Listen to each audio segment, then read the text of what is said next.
আলোচনার জন্য আমাদের সঙ্গে স্টুডিওতে উপস্থিত আছেন জাগো নিউজের রিপোর্টার ইসমাইল সিরাজি। সিরাজি, স্বাগত আপনাকে। ধন্যবাদ। সিরাজি, আমরা প্রতিবেদনটিতে যেমনটি দেখছিলাম, এর উপর ভিত্তি করে যদি আপনার কাছে একটু বাজারের পরিস্থিতি জানতে চাই যে আগামী শীতকালীন বাজারে সরবরাহ আসলে বাজারে কিভাবে প্রভাব ফেলছে এটি, বা কৃষক, পাইকারি বা খুচরা বিক্রেতাদের দৃষ্টিকোণ থেকে এটিকে টেকসই কোনো মূল্য সমতা তৈরি করতে পারছে কিনা, কি মনে হয় আপনার? জি, ধন্যবাদ আপনাকে। আপনি যেটি বলছিলেন যে শীতকালীন সবজিগুলো কিন্তু ইতিমধ্যে রাজধানী সহ দেশের বিভিন্ন কাঁচা বাজারে কিন্তু ইতিমধ্যে উঠতে শুরু করেছে। আমরা ঢাকাতে শীতের অনুভূতিটা আমরা না পেলেও আমরা কিন্তু প্রান্তিক পর্যায়ে কিছুটা শীত অনুভূত হচ্ছে, এবং কৃষকরা কিন্তু শীতকালীন যে সবজি সেটি কিন্তু ইতিমধ্যে চাষ করতে শুরু করেছেন, এবং সেটির আবহাওয়ার কারণে কিন্তু সেটির ফলনও বৃদ্ধি পেয়েছে। যেটি কৃষকরা বলছিলেন যে আবহাওয়া প্রতিকূল থাকায়, ভালো থাকায় ফলন বৃদ্ধি পেয়েছে, তাই তারা বেশি সবজি তারা বাজারে সরবরাহ করতে পারছেন।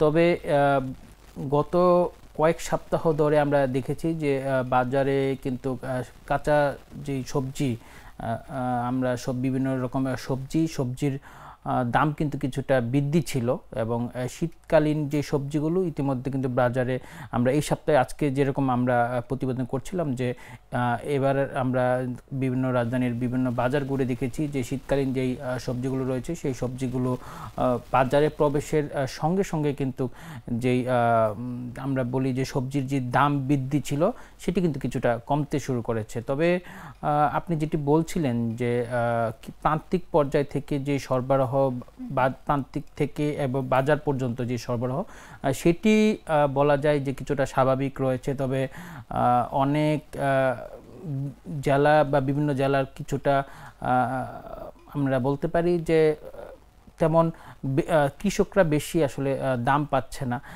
এটি আমরা বরাবরই দেখি যে যারা প্রান্তিক লেভেলে যারা কৃষক থাকে, যে সবজিগুলো তারা উৎপাদন করেন, ঢাকায় যেই দামে বিক্রি হয়, আমরা যদি দেখি যে 1 কেজি বেগুন যদি ঢাকায় 80 টাকা বিক্রি হয়, প্রান্তিক পর্যায়ে সেই চাষিরা কিন্তু সেটি ন্যায্য মূল্য পান না। তারা কিন্তু সর্বোচ্চ 20 টাকা পর্যন্ত, 15 থেকে 20 টাকা কিন্তু সর্বোচ্চ পান। তো এটি আমরা বলতে পারি যে খুচরা বাজারে কিন্তু এই আসা পর্যন্ত এই দফায় দফায় কিন্তু এই দামগুলো বৃদ্ধি পায়।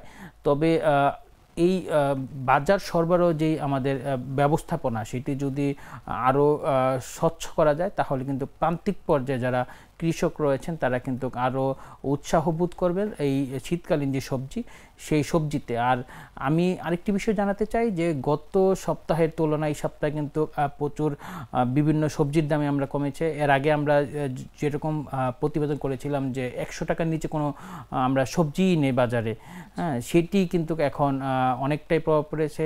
এখন এই শীতকালীন সবজি বাজারে প্রবেশ করার সঙ্গে সঙ্গে আমরা দেখছি যে 50 থেকে 60 টাকা পর্যন্ত আমরা কিন্তু বিভিন্ন রকম সবজি সেটি কিন্তু বাজারে পাওয়া যাচ্ছে। একদমই তাই। আসলে সবজির দামে কম থাকলেও কিন্তু তেল, লবণ এবং চিনির দামে কিন্তু স্থবিরতা। এটি আসলে এই সরবরাহের ঘাটতি নাকি বাজার নিয়ন্ত্রণের দুর্বলতা বলে মনে হচ্ছে আপনার?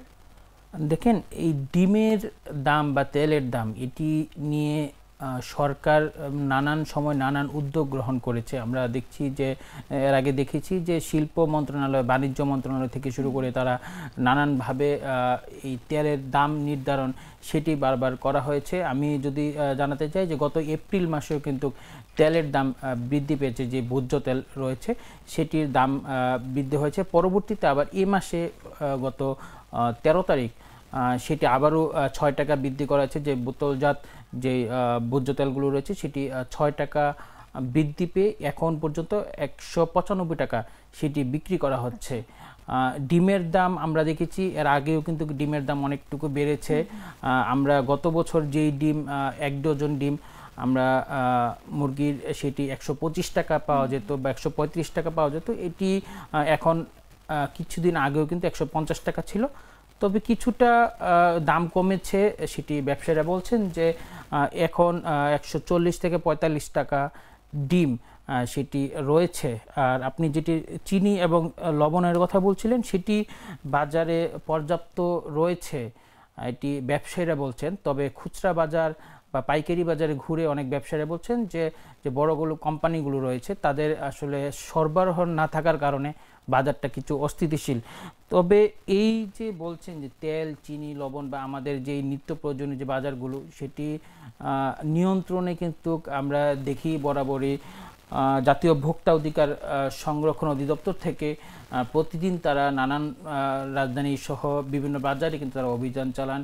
ন্যায্য মূল্যে সেগুলো বিক্রি হচ্ছে কিনা, তারা কত করে কিনেছেন প্রান্তিক লেভেল থেকে এবং তারা পাইকারি কত বিক্রি করছেন সেটি কিন্তু তারা আসলে মনিটরিং করেন, যা আমরা মানুষের মধ্যে একটি পজিটিভ ধারণা দেখতে পাই। তবে এই অভিযান শেষ হওয়ার সঙ্গে সঙ্গে কিন্তু আবার পুনরায় ব্যবসায়ীরা সেই দাম বৃদ্ধির যেই তাদের মানে দাম বৃদ্ধির যেই মানে তাদের প্রয়াস তারা কিন্তু সেটি করার চেষ্টা করে। এর কারণে কিন্তু সরকারি ভাবে যে বাজার ব্যবস্থাপনা এবং যে নজরদারি সেটি অপ্রতুল। মানে যারা সাধারণ ক্রেতা বলছেন যে সরকার যদি কঠোরভাবে বাজার মনিটরিং করে বা এই সিন্ডিকেট বা সরবরাহ ঠিকভাবে হচ্ছে কিনা বা কোনো কোম্পানি বা বড় কোনো সিন্ডিকেট এটির ভিতরে কাজ করছে কিনা এগুলো যদি তারা কঠোরভাবে নজরদারি করে তাহলে তেল সহ চিনি, লবণ, ডিম এগুলো কিন্তু দাম কমে আসবে বলে তারা আশা প্রকাশ করছেন।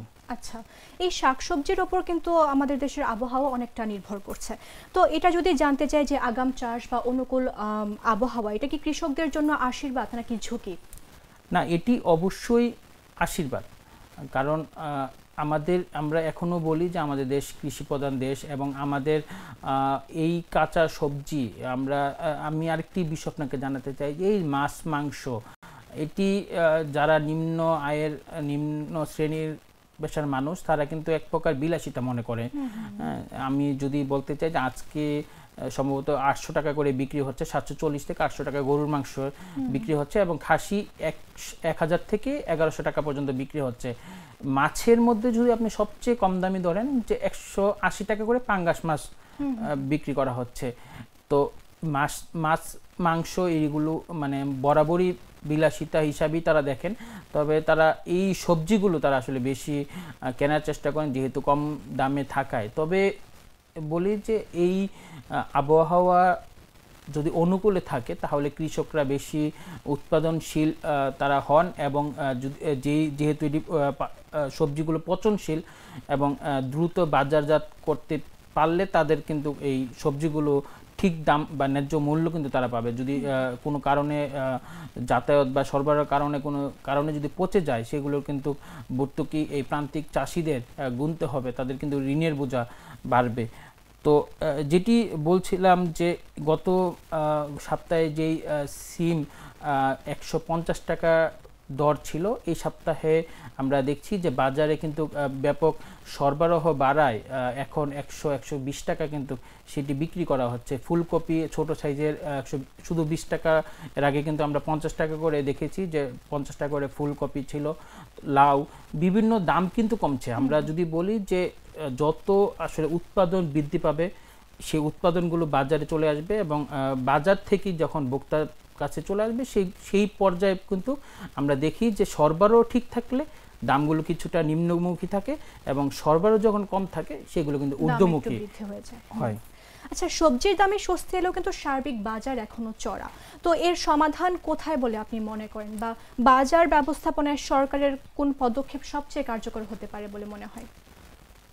সবজির দাম কিছুটা কমেছে যেহেতু শীতকালীন সবজি ইতিমধ্যে বাজারগুলোতে দেখা যাচ্ছে বা সেই প্রভাব কিন্তু পড়ছে যে বাজার ব্যবস্থাপনার মধ্যে সবচেয়ে গুরুত্বপূর্ণ একটি অংশ যেটি বলতে পারেন মূল্য নির্ধারণ যখন সরকারিভাবে যে কোনো পণ্যের মূল্য নির্ধারণ করে দেওয়া হয় এবং সেই মূল্য অনুযায়ী বিক্রি হয় তখন কিন্তু ভোক্তারা যারা ক্রেতা রয়েছেন তারা কিন্তু একটি সন্তোষ দেখা যায়। কিন্তু যখন এই সরকারের নির্দেশনা কোনো ব্যবসায়ীরা মানতে চান না, তারা নানানভাবে এই দাম বৃদ্ধির পায়চারা করেন বা তাদের মুনাফার অর্জনের চেষ্টা করেন, তখন কিন্তু আমরা দেখি যে ভোক্তারা কিন্তু নাজেহাল হন।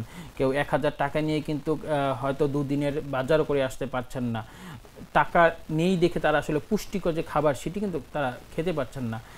অতএব আমরা দেখেছি যে বাজারে কিন্তু মূল্য তালিকা সরকারের পক্ষ থেকে বারবার বলা হয়েছে যে প্রতিটি দোকানে যে পণ্যগুলো থাকে সেই পণ্যগুলোর প্রতিদিনের যে চার্ট থাকে, মূল্য তালিকা থাকে, সেগুলো আপডেট করার জন্য এবং সেই মূল্য তালিকা অনুযায়ী ভোক্তাদের কাছে সেই পণ্যগুলো বিক্রি করার যে সরকারি নির্দেশনা সেটি কিন্তু সচরাচর দেখা যায়। আমি যেটি আগেও বলছিলাম যে আপনি যখন অভিযান করবেন, যখন প্রশাসনের কেউ নজরদারি করবেন, শুধুমাত্র তখনই ওই পর্যায়ে এটি কার্যকর থাকে, এরপরে এই অব্যবস্থাপনা আবারও শুরু হয়ে যায়।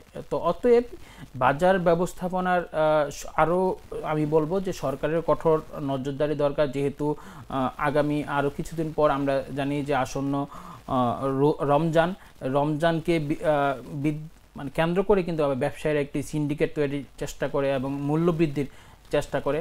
সরকারের উচিত যে এই আগে থেকেই এগুলোকে কিভাবে নিয়ন্ত্রণ করা যায় সেই পদক্ষেপগুলো যদি তারা দেয় এবং তাদের কঠোর নজরদারি যদি বাজারগুলোতে থাকে, তাহলে ভোক্তা পর্যায়ে দামগুলো কিন্তু সুষ্ঠুভাবে তারা কিনতে পারবেন। আচ্ছা, আমরা প্রত্যাশা রাখছি যে সরকার যেন সঠিক পদক্ষেপই নিশ্চয়ই গ্রহণ করবেন এবং তাতে যেন আমাদের কার্যকর হয় যেন বাজার ব্যবস্থাপনায়। ধন্যবাদ আপনাকে সিরাজি, আমাদের সঙ্গে স্টুডিওতে যুক্ত থাকার জন্য। আপনাকেও ধন্যবাদ। বান্ডেল থাকলে প্রতি সেনমানিতে টাকা বাঁচবে। বিকাশ সেনমানি বান্ডেল কিনে জিতুন প্রতি লেনদেনে।